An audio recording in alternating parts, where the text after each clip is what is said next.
আমরা জানি, দেখি, আমরা নিয়মিত যখন প্রার্থনা করি তখন আমাদের প্রার্থনার মধ্যে ঠাকুর অনুকূলচন্দ্র এমন একটি প্রার্থনা প্রবর্তন করে গেছেন যার মধ্যে রাম, কৃষ্ণ, বুদ্ধ, যিশু, মুহাম্মদ, চৈতন্য, রামকৃষ্ণ অনুকূলম পূর্বতনী পুরনম শাশ্বত বর্তমানম। সেখানে ভগবান যিশু, ভগবান খ্রিস্ট, ভগবান বুদ্ধ, ভগবান মুহাম্মদ সকলের নাম সেখানে প্রতিদিন প্রার্থনায় আমরা তাকে বন্দনা করি, সাধনা করি, আরাধ্য, নমস্য, পূজস্য হিসেবে সর্বোচ্চ সম্মান এবং আসনের স্থানে রেখেই তাদেরকে আমরা সম্মান প্রদর্শন করে থাকি। এই যে পারস্পরিক সম্প্রীতি, সুসম্পর্কের এক ইতিহাস, চমৎকার নিদর্শন তিনি আমাদেরকে তৈরি করে গেলেন, যাহা অন্যদের মধ্যে কতটুকু আছে আমার তা জানা নেই। প্রেমময় ঠাকুর বলেছেন, এই সৎসঙ্গ বুঝে না হিন্দু, বুঝে না খ্রিস্টান, বুঝে না মুসলমান, বুঝে না বৌদ্ধ। সে মন্দিরে বুঝে না, মসজিদ, গির্জা, প্যাগোটা কোনো কিছুই বুঝে না। সে শুধু বুঝে মানুষ আর মানুষ। সমস্ত মানুষকে তিনি ভালোবেসেছিলেন। তার এই ঐশী মহান অমৃত বাণীর মধ্যে তিনি বলেছিলেন, সৎসঙ্গের মধ্যে এমন ইতিহাস, আমি একটি সাম্রাজ্য ত্যাগ করতে পারি কিন্তু একটি মানুষকে আমি ত্যাগ করতে পারি না। সে যেমনই হোক, যাহাই হোক, যোগ্য অযোগ্য, প্রত্যক্ষে পরোক্ষে, ধনী গরিব, দরিদ্র, শিক্ষিত অশিক্ষিত, সে যেই যেমনই হোক না কেন, আমি তাকে ত্যাগ করতে পারি না। সৎসঙ্গের এই ইতিহাস বিরল দৃষ্টান্ত রাখে। সুতরাং এই পারস্পরিক সম্পর্কের যে ইতিহাস ঠাকুর অনুকূলচন্দ্র তৈরি করে গেছেন, তার দৃষ্টান্ত খুব কমই পাওয়া যায়। এই পরমতীর্থ হিমায়তপুর ধামে আমরা প্রত্যেক বছর পাগলের মতো ছুটে আসি। এই তীর্থভূমি যেন অনন্য এক বিশাল দৃষ্টান্ত স্থাপন করে। ঠাকুর বলছেন, এই মাটি যেমন তেমন নয় রে, এই মাটির মধ্য থেকে যেন আমার সমস্ত কিছু হলো। 58 বছরের লীলানিকেতন তার ইতিহাস সৃষ্টি করে সমগ্র বিশ্বে। তিনি চমৎকার ভাষায় বললেন, আমরা ধর্ম মানেই বুঝি এরকম, যেটা ছোট্ট আসনের মধ্যে, সিংহাসনের মধ্যে, একটা মণ্ডপের মধ্যে ভগবানের একটা মূর্তি, একটা চিত্র, একটা চিহ্ন, একটা মূর্তি, একটা ছবি, বিগ্রহ সেখানে প্রতিষ্ঠা করে ভগবানের ঢাক ঢোল বাজানো, প্রসাদ, নানা রকম অনুষ্ঠান উপাচারের মধ্য দিয়ে ভগবানকে ডাকাটা বোঝায়। তিনি তা বলেননি। তিনি চমৎকার ভাষায় বলছেন, কৃষি, শিক্ষা, শিল্প, সুবিবাহ, এই 4 স্তম্ভের মধ্য দিয়ে জাতি, ধর্ম, বর্ণ, গোত্র নির্বিশেষে সকল মানুষের চাহিদা পূরণ করে থাকে। দেশ, জাতি এবং সমাজ, রাষ্ট্র নির্মাণের জন্যে এই 4 স্তম্ভ প্রত্যেকটি মানুষের জন্য প্রয়োজন। আমরা একসময় ভেবেছিলাম শুধু নাম ধ্যানেই মেতে থাকবো, ঢাক ঢোলেই মেতে থাকবো, পূজার মধ্যেই মেতে থাকবো, তাহলে আমার ধর্ম হবে। তা তিনি কখনো স্বীকার করেননি ঠাকুর। তিনি বলছেন, ধর্ম is a science of being and becoming. তিনি এই 4 স্তম্ভকে এত চমৎকারভাবে উপস্থাপন করেছেন। তিনি বলছেন, এই হিমায়তপুরের মাটিতে তপোবন বিদ্যালয়, Manmoni science and technology college, Shandilya বিশ্ববিদ্যালয় নির্মিত হবে। আন্তর্জাতিক খ্যাতিসম্পন্ন একটি বিমানবন্দর হবে। এই যে মানুষের যাহা যা নিত্য প্রয়োজনীয় শিক্ষার জন্য তিনি বলে গেছেন এখানে। সুতরাং অসাম্প্রদায়িক মানব চেতনার মধ্য দিয়ে মানুষকে যে একই ছত্র ছায়ার মধ্যে তিনি মিলনের আকুলতাকে চমৎকারভাবে তিনি উদাহরণ তৈরি করে গেছেন, তা অন্য জায়গাতে খুব কমই পাওয়া যায়। দেখেন, আমরা এখানে অনেকেই, বিশেষ করে হিন্দু সম্প্রদায়ের ব্যক্তিত্ব, অন্যান্য সম্প্রদায়ও আছে। আমরা যারা ঠাকুর অনুকূলচন্দ্রের দীক্ষা লাভ করেছি, আমরা সৎসঙ্গী হয়েছি, আমাদের অনেকেরই ঘরের মধ্যে কোরআন, বাইবেল, হাদিস, ত্রিপিটক আছে। আমাদের মধ্যে সাম্প্রদায়িকতার গন্ধ নেই বলেই কিন্তু আমরা নিয়মিত কোরআনও পাঠ করি, হাদিসও পাঠ করি, বাইবেলও পাঠ করি, ত্রিপিটকও পাঠ করি। এই হিমায়তপুরের কেন্দ্রীয় মন্দিরেও এই চমৎকার দৃষ্টান্ত আমরা নীরবতায় বাস্তবে দেখতে পাচ্ছি।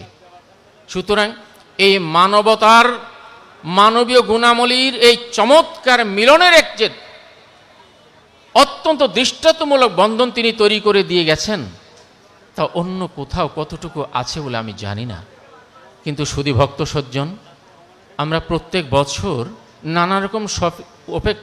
নানা রকম সমস্যাকে উপেক্ষা করে, নানা রকম সমস্যা জর্জরিত হয়েও ঠাকুরকে অভিবাদন, প্রণাম, শ্রদ্ধা জানানোর জন্য আমরা এখানে চলে আসি। আজকে দিনের বেলায় কয়েকবার বিদ্যুৎ বিভ্রাট ঘটেছে। এই প্রচণ্ড গরমের মধ্যে আপনারা এখানে বসেছিলেন, স্থান ত্যাগ করেননি। এইভাবে, এই চিন্তায়, এই লক্ষণে বলে আমরা সত্যি সত্যি ঠাকুরকে ভালোবাসি, ভগবানকে ভালোবাসি, সৎকে ভালোবাসি। সৎকে বাস্তবে রূপদান করার জন্যে আমরা কষ্টকে কষ্ট বলে স্বীকার করি না, শুধু তার আশীর্বাদ গ্রহণ করার জন্যে, শুধু তাকে আমরা গ্রহণ করার জন্যে, শুধু জীবনকে ধন্য করার জন্যে।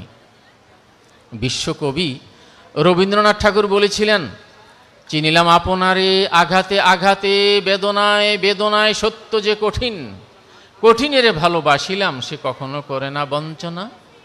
সত্য কখনো বঞ্চনা করে না, রবীন্দ্রনাথের কথা।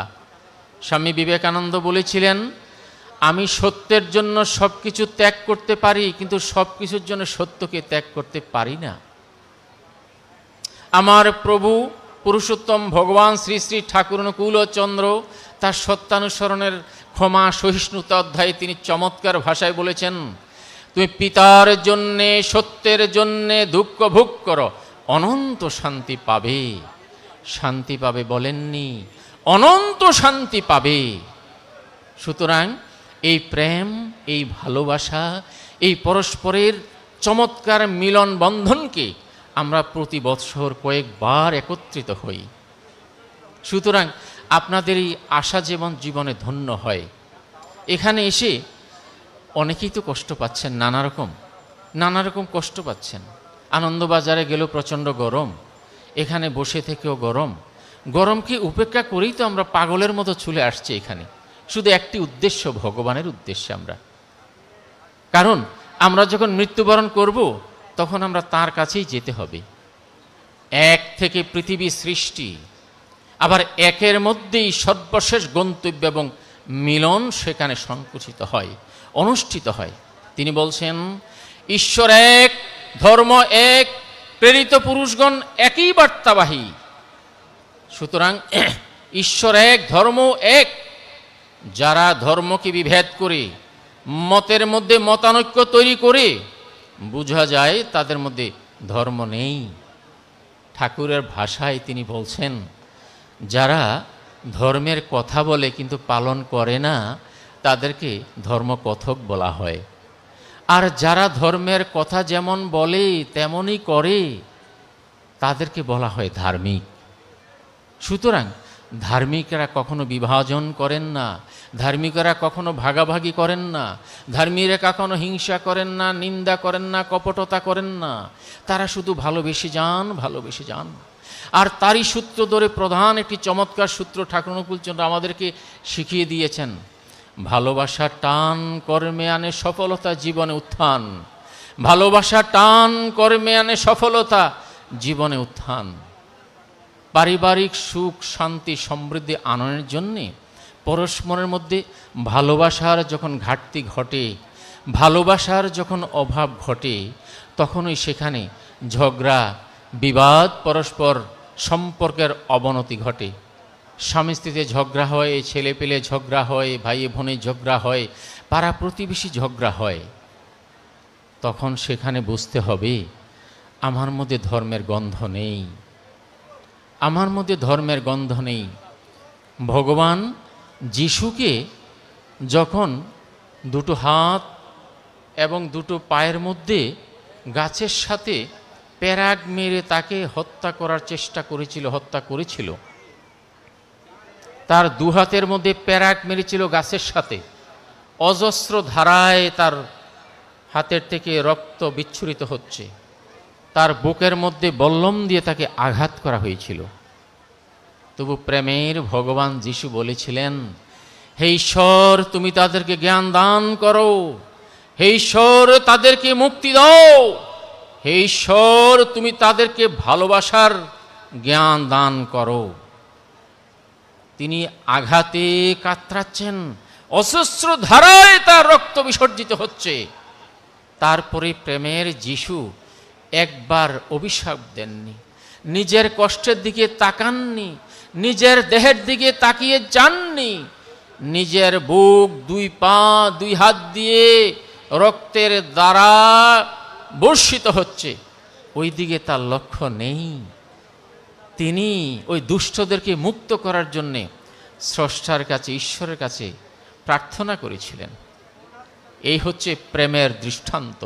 সুতরাং রাম, কৃষ্ণ, বুদ্ধ, যিশু, মোহাম্মদ, চৈতন্য, রামকৃষ্ণ, কুলম, তারা মানুষকে ভালোবাসেন, তারা কষ্ট গ্রহণ করেন, মানুষকে কখনো কষ্ট দেননি, তারা কখনো কষ্ট দেননি।